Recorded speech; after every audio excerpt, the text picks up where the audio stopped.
The summer I was 19 years old, I had 2 jobs in New Orleans. One was working as a reporter for what we used to call an underground newspaper, the Vieux Carré Courier, whose office was in a spare, dusty loft at the back end of the French Quarter.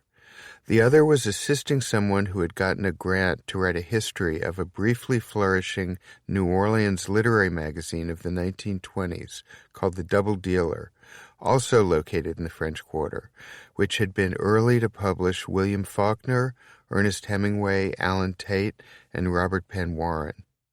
It was 1973. Some people who'd been 50 years ago versions of me, young people working at the Double Dealer or at least in its orbit, were still alive. My job was to find them and interview them. I spent the summer ping-ponging between the present, the Courier, and the past, the Double Dealer, between journalism and history, between political crusading and literary sleuthing. It was inevitable that I would end up in the study of Ben C. Toledano that summer. Ben C., never Ben, was news in the present, a Republican back when they were rare in New Orleans, who frequently ran unsuccessfully for office. He was also New Orleans's leading collector of Southern literature.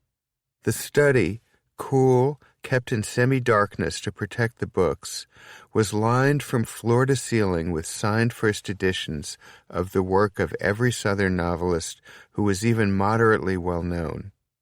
Ben C. was someone whose political life was based on accusing the establishment of being corrupt, by his lights, if not many other people's, too liberal, so he was a font of advice about what shady arrangements I ought to look into. He also knew everybody in town who might have something to say about the Double Dealer.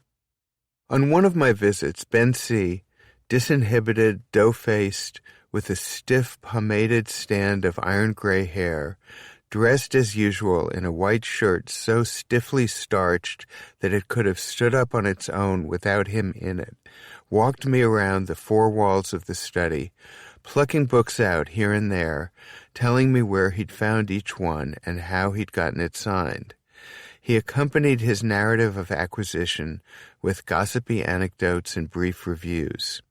He arrived at the culmination of the tour, what he considered the greatest of all Southern novels, Warren's All the King's Men. To the ever-familiar Ben C., the author was Red Warren.